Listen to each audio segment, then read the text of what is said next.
Evangelho de Mateus, capítulo 8. A cura de um leproso. E, descendo ele do monte, seguiu-o uma grande multidão. E, eis que veio um leproso, e o adorou, dizendo: Senhor, se quiseres, podes tornar-me limpo. E Jesus, estendendo a mão, tocou-o, dizendo: Quero ser limpo. E logo ficou purificado da lepra. Disse-lhe então Jesus: Olha, não o digas a alguém, mas vai, mostra-te ao sacerdote, e apresenta a oferta que Moisés determinou, para lhe servir de testemunho. E, entrando Jesus em Cafarnaum, chegou junto dele um centurião, rogando-lhe e dizendo: Senhor, o meu criado jaz em casa, paralítico, e violentamente atormentado. E Jesus lhe disse: Eu irei, e lhe darei saúde. E o centurião, respondendo, disse: Senhor, não sou digno de que entres debaixo do meu telhado, mas dize somente uma palavra, e o meu criado há de sarar. Pois também eu sou homem sob autoridade, e tenho soldados às minhas ordens, e digo a este: vai, e ele vai, e a outro: vem, e ele vem, e ao meu criado: faze isto, e ele o faz.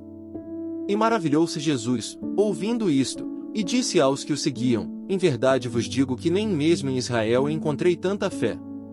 Mas eu vos digo que muitos virão do Oriente e do Ocidente, e assentar-se-ão à mesa com Abraão, e Isaque, e Jacó, no reino dos céus. E os filhos do reino serão lançados nas trevas exteriores, ali haverá pranto e ranger de dentes.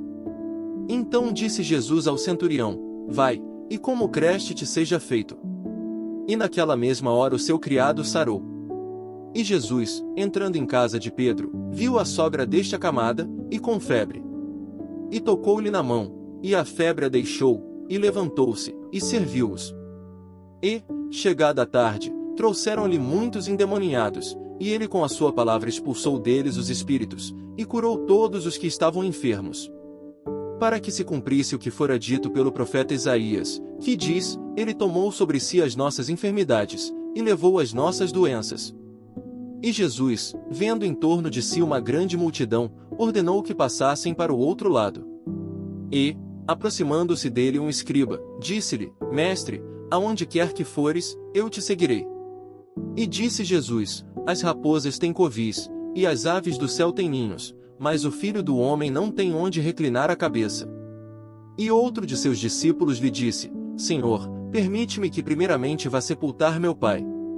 Jesus, porém, disse-lhe: Segue-me, e deixe os mortos sepultar os seus mortos.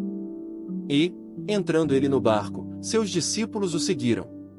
E eis que no mar se levantou uma tempestade, tão grande que o barco era coberto pelas ondas. Ele, porém, estava dormindo.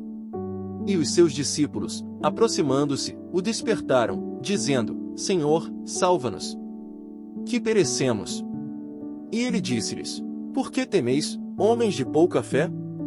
Então, levantando-se, repreendeu os ventos e o mar, e seguiu-se uma grande bonança. E aqueles homens se maravilharam, dizendo: Que homem é este, que até os ventos e o mar lhe obedecem? E, tendo chegado ao outro lado, a província dos Gergesenos, saíram-lhe ao encontro dois endemoninhados, vindos dos sepulcros, tão ferozes eram que ninguém podia passar por aquele caminho. E eis que clamaram, dizendo: Que temos nós contigo, Jesus, Filho de Deus? Vieste aqui atormentar-nos antes do tempo? E andava pastando distante deles uma manada de muitos porcos. E os demônios rogaram-lhe, dizendo: Se nos expulsas, permite-nos que entremos naquela manada de porcos. E ele lhes disse: Ide.